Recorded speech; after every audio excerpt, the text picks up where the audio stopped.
هەشت ڕۆژ بەسەر مانگرتنی لە خواردنی مامۆستایان و کۆمەڵێک لە فەرمانبەران تێپەڕی. ئەڵبەت ئێمە بۆ پێشکردنە بە موعامرە و ڕەنجەڕۆکردنە ڕەنجێک و توندوتیژێ کە ئەم 12 کەسە بەرامبەر بە لەشە خۆیان و بەرامبەر بە ڕۆحە خۆیان و ڕۆح زامدارە خۆیان تەحملیان کرد، بۆ خاتری ئەوەی ڕەنجەڕۆ نەبن، بۆ خاتری و بەر پلانگیری و مەعامرەی دەسەڵاتە کارتەر و حیزبی حاکم و حاکمیەتی حیزب و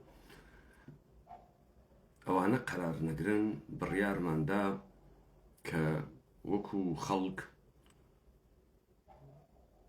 لە گشتاندنە هەوێنە کارێک کە ئەوان دەستیان پێکرد بەشداری بکەین و پێیان بێژین کە ئەوان توانیان خەباتە کۆمەڵایەتی ببەنە قۆناغێکی تر.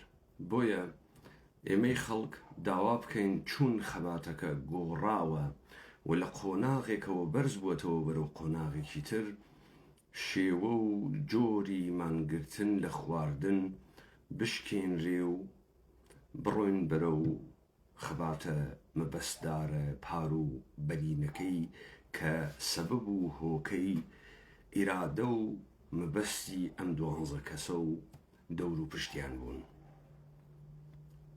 دوێنێ شەو بڕیار درابوو کە ئەمە بانگەواز بکرێت و ئەمڕۆژ بەدانانە خەیمە هەر لەو شوێنە کە قەرارە بکرێت بە تەعەیونگای ئینسان و هێزە خەڵک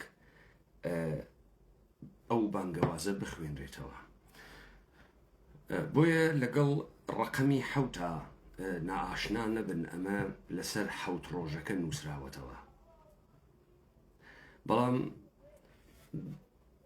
بەهۆی بڕێک کەم و کورتی ئێمە نەمانتوانی دوێنێ شەو ئەمە جێبەجێ بکەین و باسی بکەین.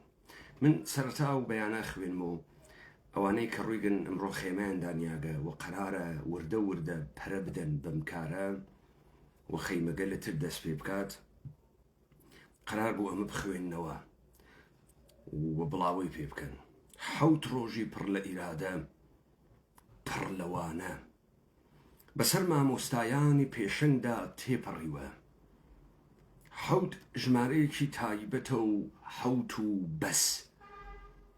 ئێوە مامۆستایانی مانگرت و توانیتان خەبات بگشتێنن، وەک لە سرودی خەڵکی پاریسا هاتووە لە کاتی قرتاندنی سەری لوئی و ماری ئانتوانت: ئاه سایرا، سایرا هەموو شتێک باش دەبێت.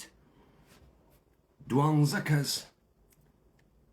وەکو 12 حەواریەکەی مەسیح موژدەی هاتنی وەرزێکی تر و جیهانێکی ترتان پێداین، وەکو چۆن لە خۆبایی بوونی یەهود و مەسخەرەکردنیان بەرامبەر بە ئیسلام بوو بەهۆی گۆڕینی قیبلە لە بەیت المقدسەوە بۆ مەککە، و ئەمەش یەکێک بوو لە هۆکارە گرنگەکانی سەرکەوتنی ئیسلام، هەرواش شارلاتانە کانی دەسەڵات و دەسەڵاتی کارتێل و مزایدەکانیان بە بەڕەنجەکانی ئێمەوە هەمان گۆڕانکاری لە ئێمەشدا سازدا و قیبلەمان لە بەرزکردنەوەی داواکاری بەرامبەر دەسەڵاتی کارتێل گۆڕی بۆ سازدان و تفاقدانی هێزی خۆمان، هێزی خەڵک.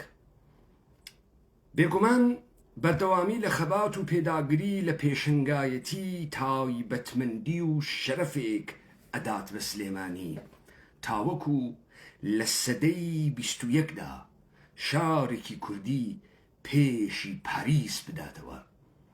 سلێمانی لە مێژووی مۆدرنی جیهاندا ئامێزی بۆ یەکەم تەعەیونگای خەڵک ئەکاتەوە.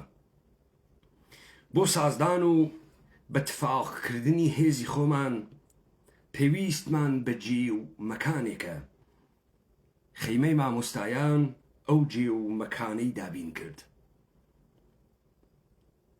ڕووداوی ناو خێمەکەش بوو بە ڕەمزی خەڵک، تا لە خەیمەی مامۆستایانەوە بەرەو خەیمەگای خەڵک و لە لەش و ڕۆحی ڕەنج بردووی زامداریانەوە بەرەو ئوردوگای کوردان هەڵکێشین. من سەرەتا باسە ئەوە بکەم کە لەگرا ئاماژە کردیاگە بەوەی کە لە خۆباییبوونی یەهودیەکان مەسخەرەکردنیان بەرامبەر بە ئیسلام کە گویا ئێوە خەریکن بەرەو قیبلەی ئێمە و مەکانە ئێمە نوێژ ئەکەن و ئەوە هەنە ئێمەس بوو بەهۆی ناڕەحەتی پێغەمبەر ئیسلام تا لە کاتن نوێژکردنا وەحی پێ بگات و لە کاتن نوێژکردنا ڕووی خۆی لە بەیت المقدس بگۆڕێ بەرەو مەککە. ئەمە یەکێک لە مهمترین اتفاقاتێک بوو کە بوو بەهۆی سەرکەوتنی ئیسلام. ئاغایانە دەسەڵاتە گەندەڵە کارتێل حیزب حاکم حاکمیەتە حیزب بابزانن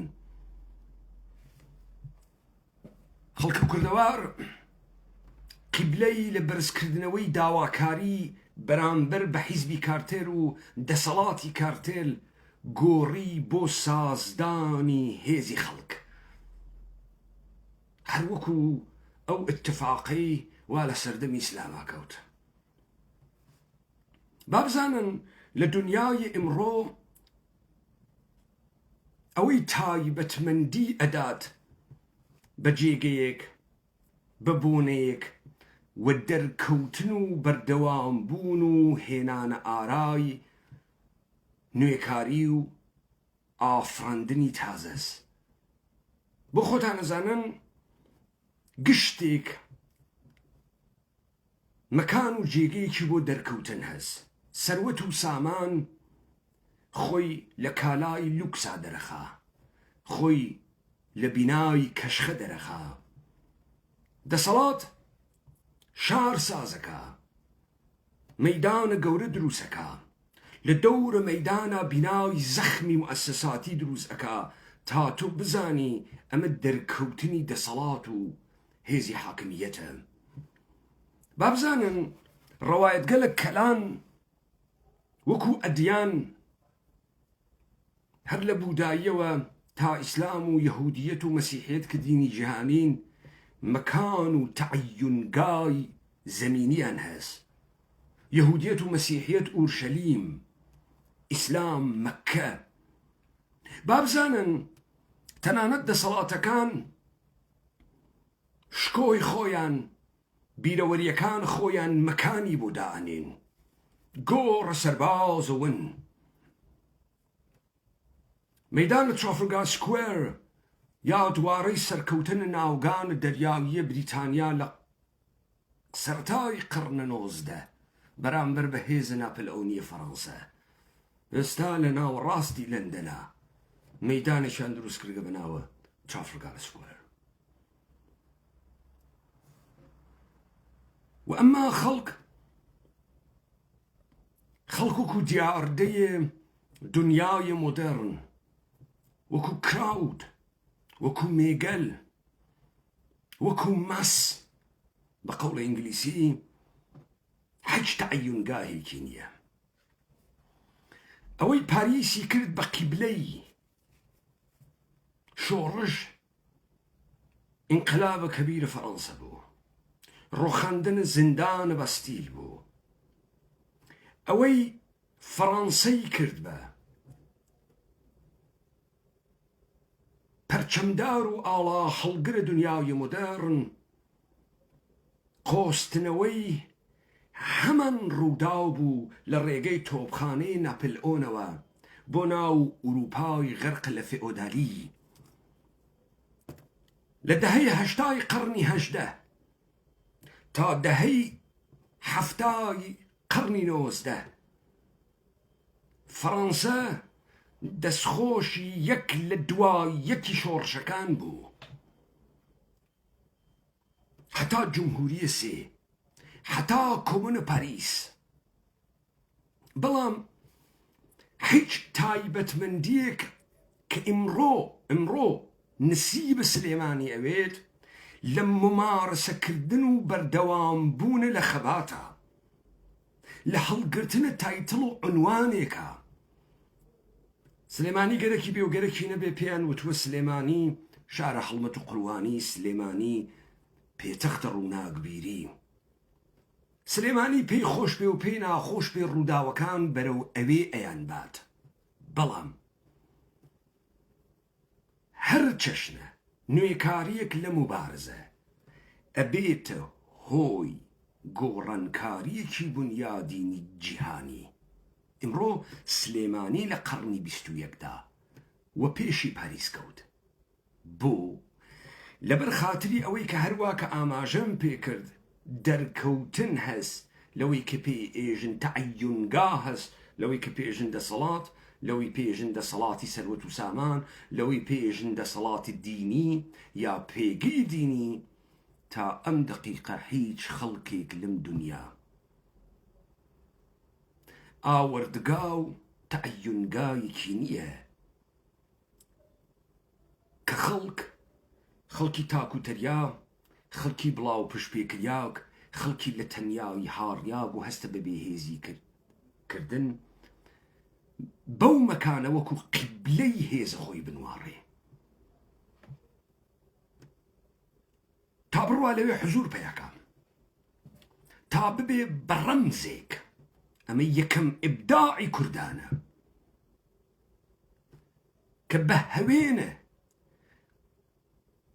قارەمانیەتیە ڕۆحە کۆمەڵگا کە مامۆستایان بن. بزانن ئەگەر ئێوە چیرۆک نوویس بن، سناریۆ نویسە فیلم بن، قارەمان ئینسانە معمولیە، ئینسانە عەدیە. قارەمان ڕۆسەم زاڵ نییە، هەرکول نییە، دەرئە نییە. قارەمان ئینسانە عەدیە. بەڵام ئینسانە عەدی بێخیاڵە، ئیهمالە، تا ڕووداوێک ڕوو ئەدا، تا معنەویەت ئەکەوێتە خەتەر. وەختی معنەویەت ئەکەوێتە خەتەر دڵ خەبەر ئەدا بە ئەقڵ. ئەمشەو لە ڕۆڕۆی دڵەکەی ناشادم، دۆست دووروڵات کەوت کەسە یادم. دڵ هەست بەوە ئەکا معنەویەت لە خەتەرە، بە مەغزی ڕاگەێنێ. مەغز ئەگەر ئیگنۆری نەکا، ئیهمالی نەکا، پێداگری لەسەر بکا، ئێرادە وە دەردێت حرەکەتەکە. مامۆستا ڕۆحە معنەوی کۆمەڵگاس. مامۆستا کەوتە خەتەر، دڵ خەبەریدا. ئێستا دانە دانە خەڵک قارەمانەکان هەڵئەسن تا لە ناساندن و لە تەنیشتی یەکتری قەرارگرتن هێز بخولقێنن. خەڵکی کوردەوار خالد بن وەلید گەورەترین ژێنەراڵە عەرەب بوو. خالد بن وەلید وەختە لە جەریانە سڵح حودەیبیە مسلمانان توانیان لەگەڵ مشرکین ڕێکەون و بڕۆن تەوافە مەککە بکەن. خالد بن وەلید لەم نەزمە تەوافکەرانە دینی ئیسلامە خۆشی هات، لەم دینە محەممەدە خۆشی هات، لەم مەناسکە خۆشی هات. بوو لەبەرەوەی ژنەراڵ بوو، نظامی کار بوو. ئەو ئەیزانی ئارایش و نەزم چه هێزێ دروزەکە، ژڵە ژیاگی و پەرێشانی و بڵاو پژی حەجی لێ نایتە دەروون. خالد بن وەلید بوو بە مسلمان. ئەوەی وا ساحێبانە دەسەڵات گەندەڵکارانە چینە حاکمیەت لە خەڵک ناترسێنێت، بێنەزمی خەڵکە، بێسەری و بێفەرماندەیی خەڵکە، نەناسیاگی خەڵکە، نەبوو نەمەکانە بۆ خەڵکە. مامۆستایان بەمانە خۆیانەوە کەوایان تعبیرە کرد زۆریش ڕاست بوو کە ئەمە خەباتێکی سنفی بوو، کە داواکاریان بوو، کە مەعاشە خۆیانیان گەرەک بوو، کە کەرامەتیان قرار بوو بپارێزێ. قرار نییە ئینسان لەسەر زەمینە ئێمە بۆ حەق ڕەنجە خۆی سوڵ بکە، شخصیەتی بشکێت، ڕەنجە ڕۆ بکرێت، ڕووزەرد بکرێت. دروستە خواستەکە هەم ئینسانیە، هەم خواستێکی سەرەتاییە. ئێمە لەبەر دوانەیە یا مەرگە ئەوان یا پاشەکشەی حاکمیت بەمە بازیەکە. حاکمیت دەسەڵاتە کارتر، دەسەڵاتە فاسد کایە بە ڕۆحە خەڵکەکە. پێی وایە هێزی لێ نایتە دەرەوە، پێی وایە ئەم خەڵکە ڕاڕاست بە دوودانە هەڕەشە و گوڕشە خەڵکە ترسێنێت. خەڵک بۆ ئەوەی بتوانێت هێزی خۆی ببینێت ئەبێ معماری بکات، ئەبێ وردە دای تاشێت، چەکوشی لێ بدات تا نەزم بگرێ بە قسەکردن و سرفەن ڕادەربڕین. تۆ هێز بەدی ناکەی حتا لەشەکان لە تەنیشتی یەکتری نەبن، حتا تۆ بۆ ئەوەڵین جار ئەم دەسەڵاتە بە خۆتۆ نەبینیت کە بابە قارەمان ئینسانە معمولیە، ئینسانە عەدیە. تەمام ئەوانەی وا خەریکی خەباتم مەدەنی و شۆڕشگەرە جۆرا و جۆرە سەردەمن، وانە بێژەکانە ناوە دانشگاکان کە ئەڕۆن لە قاوەخانەکانە قاهرە و تونس دانیشن تا بزانن بۆ لە گڕە لەش گیانە حەمەی بوو عەزیزی بەهار عەرەبی خوڵقیە.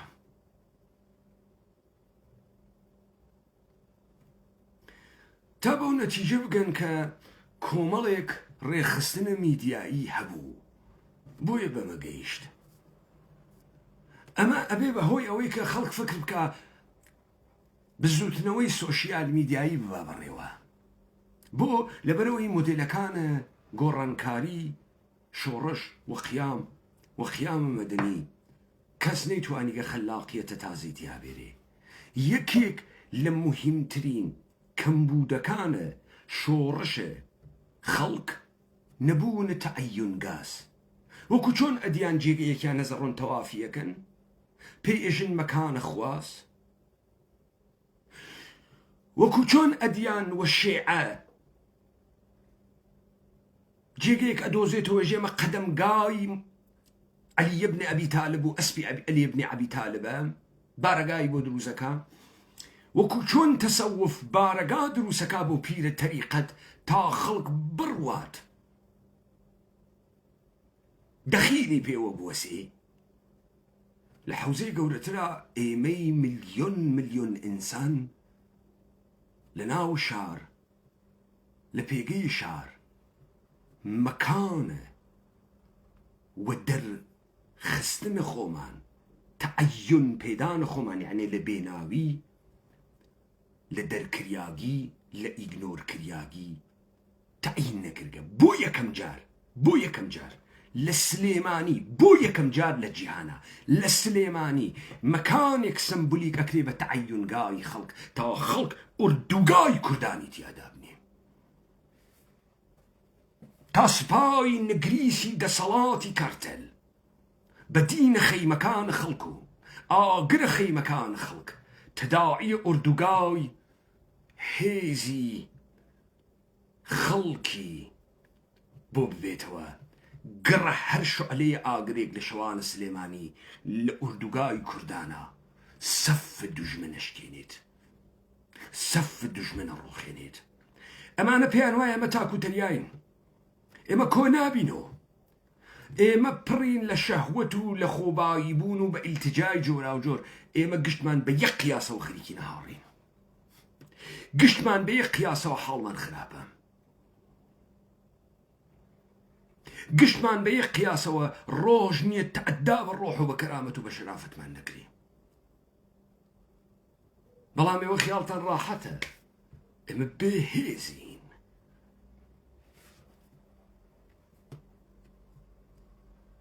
مامۆستایان حەوێنە ئەم ئاگرە بوون. منجی کێیە؟ منجی اتفاق واسە. بەشەر هەمیشە زانیگەسی ژیانی تووشی ئاشوو بەبێت، ئیترۆک و جاران نابێت، حاڵیان خراوەوێت لەم حاڵ خراویە کۆمەڵێک پێشەنگە بن بۆیە دائیمەن دەوران وعدە ئەدەن کە لە حاڵ خراپبوونا وەختێک فەساد ئەگا بە لووتکە عیدەیەک تێن ئەو عیدە ئێستا پێشەنگایەتی مامۆستاکان بوو هاتن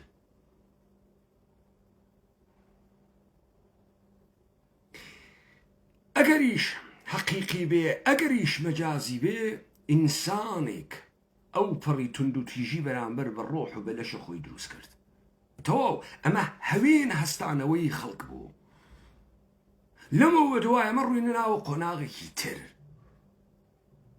قۆناغەکەی تر دروستکردنە نەریتە تەعەیونگاه خێمەگای خەڵک و ئوردوگای خەڵکە سلێمانی ئەبێت بە شەرەفدارترین شارە جیهان ئازادیارانە جیهان ڕووی تێکەن لەبەرەوەی تایبەتمەندیەکی لە شۆڕشی نوێ خوڵقاند بەناوە خێمەگای خەڵک بۆ دوو ناوی هەست خەیمەگای خەڵک ئوردوگای کوردان ئەوەی سلێمانی هەم خەیمەگای خەڵکە هەم ئوردوگای کوردانە بەڵام لەمە بەدووە لە تاران لە بەغا لە ئەستەمبوڵ لە کرماشان لە سنە وردە خەباتە مەدەنیە گشتگیر بەرەو دانانە شوێنە تەعەیونگای خەڵکڕوا ئەوانەی تر ئەبن بە خێمەگای خەڵک تایبەتمەندیە ئەسڵیەکە لەبەرەوەی لە سلێمانی دەستی پێکرد بوو یەکەم جار لە جیهانە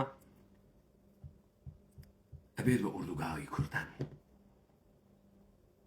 بۆیە دوو ناوی هەست تەمام ئەوانەی کە گەرەکیانە لە حوزەی دموکراسی قسە بکەن بابزانن ئام ئێرانە نگریسە کۆرپۆرێتیە یاسای مەشروتەی لە یاسای بلژیک و فەڕەنسە گیریاگە بەڵام ئەمە ئەبینن کە ئێوە ئەیبینن ئەوە مهم نییە تۆ چی ئەەکەی بە دەستور ئەوە مهمە تۆ چ پرۆسەیەکی دیموکراتیانە تێ ئەپەڕێنی تا بە دەستورەکەی ئێوە ئێشێ بزانن هیچ ڕووداوێ لە پڕێکا دەست پێ ناکا هێزە خەڵک زەمانێک تەعەیون پێیاکە وردە سازمان بدرێ ڕێک بخرێت دامەزراوەی مەدەنی و خەڵکی لێ بێتە دەرەوە ئەو جار بە نەزمەوە وەکو چۆن حجاج مسلمان بە نەزمەوە خەریکی تەواف بوون خالد بن وەلیدی مسلمان کرد بە نەزمەوە هەمدە سەڵات ئەبا بەدواوە هەمدە سەڵات ئەتوانێت تەمبی کات و یا دروستی کات و یا بینێتی خوارەوە هاوکاتە لەگەڵ ئەمە کە ئەڕوات خۆی هێزی لێ تێتە دەرەوە ئەمە داڕشتنی گەرەکە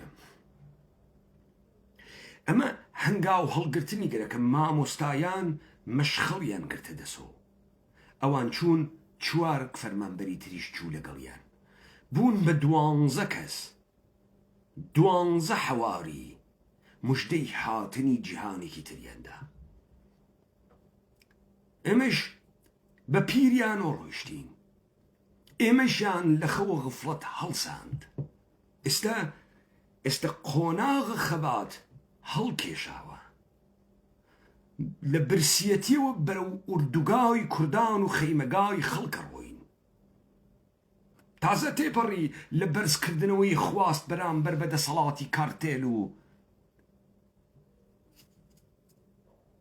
دەسەڵاتی حیزب و حیزبی دەسەڵات تێپەڕی لە بایەنیەوە وردە خەڵکی بە تەعەیون گەیشتوو ئینسانی لە غەفڵەتا نووستوو هەڵئەسێ ئێستا لە ناوە هەرێمە کوردستانە بەیانی لە تەواو ئەم کوردەوارە لە تارانە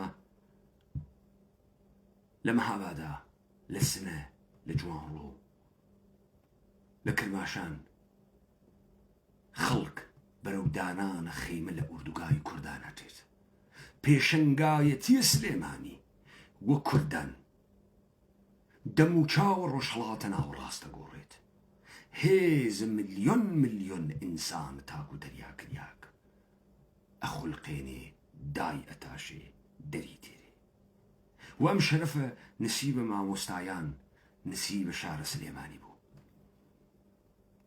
سليماني شبزاني باريس بشورشة وبناوبانك بو سليماني صد هنقاوة لبره تمام شورشة كان الدنيا وشارة كان الدنيا للدوران أوج بوست مودرنيزم كاكاتا بوست مودرن لقرني بستويكا وأوروبايا كان هيج فرمولي كيانية وقشتي شانو قريه بدروس كردن تعين قاي هيز خلق مكان هيز خلق تا نريتي لي بيت درو تا دوبات بكريتوا تا وكو جون خلق لا استيصال ولا نيازو لشكران جيري رو أكا لجيجيك وكو قبلام متحديا أكا مثلا تو لإسلاما نيجي جمعتهز لبروي خلق بيت متحد بي وتو هيز بيني بو خبات السردم الدنيا يمرو هيز مليون إنسان ناوشار لناوشارة إشي تعيون قاي بيت إشي مكاني بيت إشي دياري بكريون مكان اللي ضل حماسات بيت درو أو حماسي ما مستعين در آدم خبات جماور خلق وخلق والدور ده تعين بيا كلوي إما برودانانا صدان وحزاران خيمة أروين خلقتي خيمة كيش دانيد إيواران بريكاتو يك أبينن قفتقو أكن دي بيت أكن قراني إيجن ياري أكن يك أناسن تا ورده تراش بخوات هيكلو ده صلاة خلق تا چاوروانا هيج منجيكي لآسمان هاتو نكن هيج هيزيكي دريكيو بياني نكن ايوه مشخل داران بيشنگانه شورش جهانن إنسان لهرشتيكا كممارسي فربكات تجربة جيان عيني ومادي تجربة فكريش أقوري أزمون فكريش أقوري إمي إغنور كرياك فسخبوك ميجوي سلطان لإنكارك كبسريان دهن لتعداو كاولكاريكا كبسرمانيان هاورد قوراين بوين بأوساي داسانكا لبيانيوا كأم جورة لتايبة مندية أورغنايز كردن وهو درخستنا هيزا خلق لسليماني ومورك أخوات هزار إنسان لمتروبولا كان أوروبا وأمريكا رو لسر زمين كردان وشهر سليمانية كان لروشلاتني والراس لآسيا وكو داهينر جديد ترين فرمولة دسلات دار كردن خلق كواتن برلوي حيتشان وقريك بو ما مستعين بقرن ما نقرتن ما مستعين مبست قوري يكجار قوري بيكا ما مستعين روح معنويكم القان روح معنويكم القا إيمي إهمال كري لخوي غفلت راجلا كانت بريار من دا استيمر راجلا كاوين اديك من بريار يندا واديك من إرادين كردقه كبرون قناغي يدلو ورده إرادية أوان رارائي ودودلي وشكي ما بقي خلقيش كوكاتو وخلق لديتنا هيز أخوي سرمست بي لا يوخوش